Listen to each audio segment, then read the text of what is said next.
Religions have taught us a lot of things.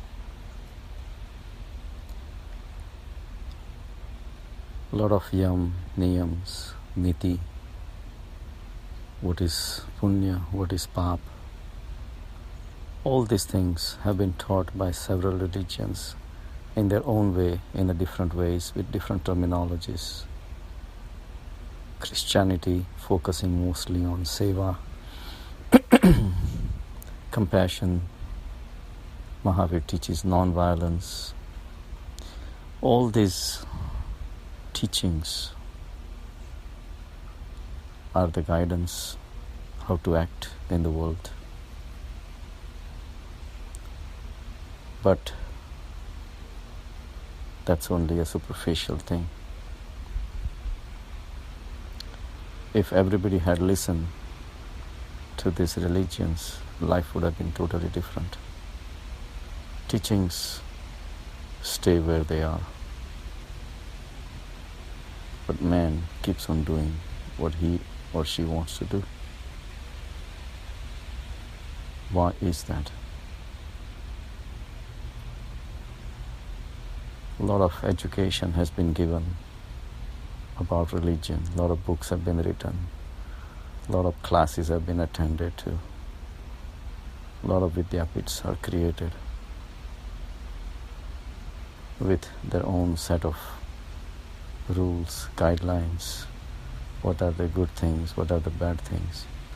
And yet man keeps on making mistakes from dharmic, spiritual point of view. Anger, hatred, greed is everywhere.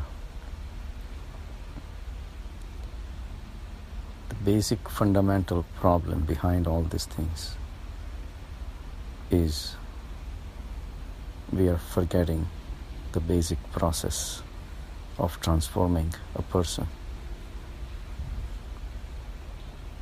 It's almost like putting a beautiful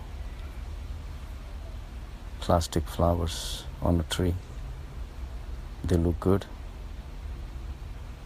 and someone can be easily fooled who does not know the inside biology of a tree. Tree absorbs its nourishment from the soil, creates a beautiful flower bud, and then opens into a beautiful flower. It's an internal process. It has to go in that direction. Similarly, the urja that we have within us, the energy of the soul that we have within us, that creates your character. Non-violence,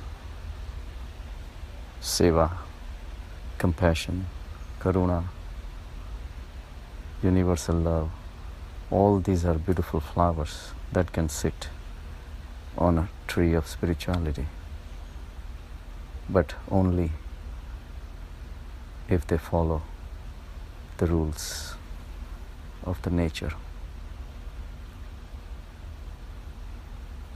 The energy that we have, we waste in so many directions, mostly for the fulfillment of our senses, food, sex, drugs, money, fame, all these things. We waste our energy in arguments, winning, defeating. We also waste our time in knowing people's lives, collecting knowledge. That's an addiction. All this energy that we are wasting, if somehow can be understood that it is being wasted, it can be accumulated, concentrated into the soul itself. You look for the source of this energy, urja, and reach to the soul. then the real knowledge gets established within yourself. Realization that you are the infinite soul and nothing else. With that self-knowledge, it will not be too far to realize that everyone in the world is having the same soul. So just the way you do not like to suffer, other souls would not want to suffer either. And all of a sudden, non-violence is manifested. So non-violence was a byproduct of self-realization. Similarly, if you reach to the soul level and you enjoy the joyful state and the freedom from the bondages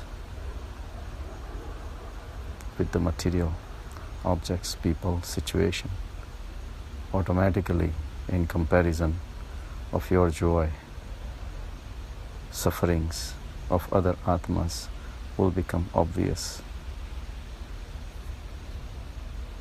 and naturally you would want to help them to remove their ignorance.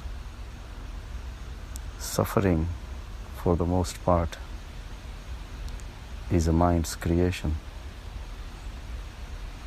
because our understanding of someone else's suffering is based on how far we have gone in spiritual world itself. If we have 2 legs and a person cannot walk, we feel sorry for him. But for him, it's a day-to-day thing. With his inner soul's energy, he can achieve a lot.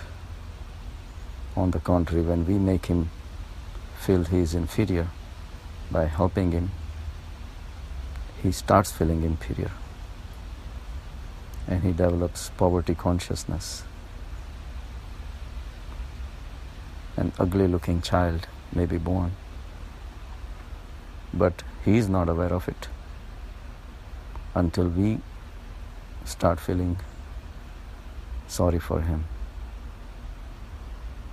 Until then, his Atma was free, enjoying like any other kid. We make him ugly. We put the ideas in his head. So doerships has its consequences. So if you want to practice compassion for someone, it is very important that you experience the self-realized state first. You realized your samadhi state first. Then you will have purity, and you will have a clear definition of what a suffering is. If you're living at the mind level, for you, definition of suffering will be also created by the mind.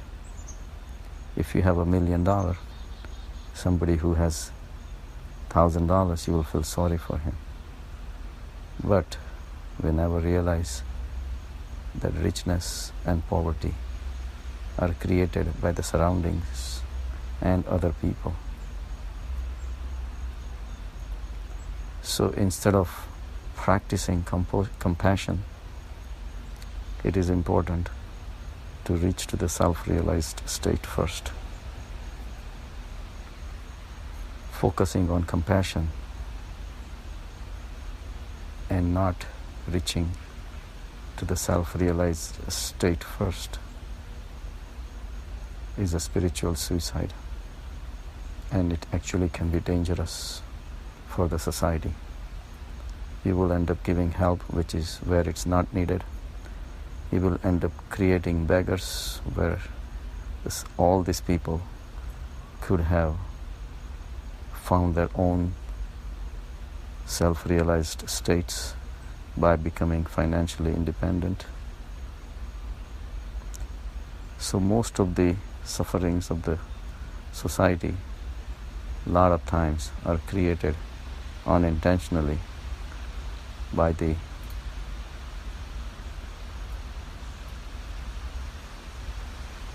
so-called self-realized people rather than really self-realized people. A little bit of progress into spirituality starts giving them false sense of self-realized state, and then preaching starts based on their halfway journey rather than a full journey.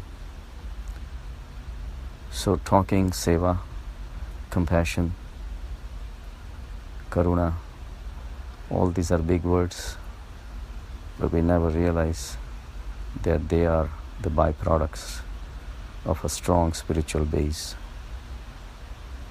And after the strong spiritual base has been reached, what happens after that also becomes unpredictable, because you are at the infinite consciousness level.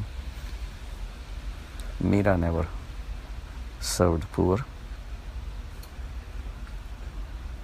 Mahavir and Buddha never went and helped the suffering people.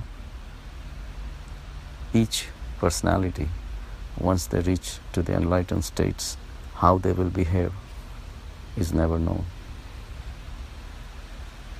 Mother Teresa, and greatest icon of seva and karuna, confessed in her own letter to the Pope towards the end of her life, she never reached to the enlightened state.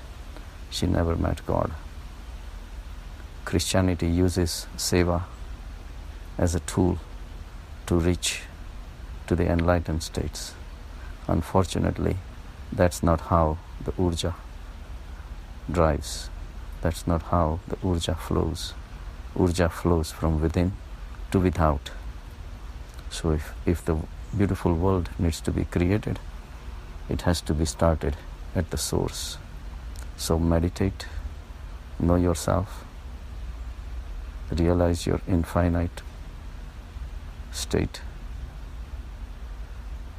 and then just wait for the consciousness to act through you. Have a good day.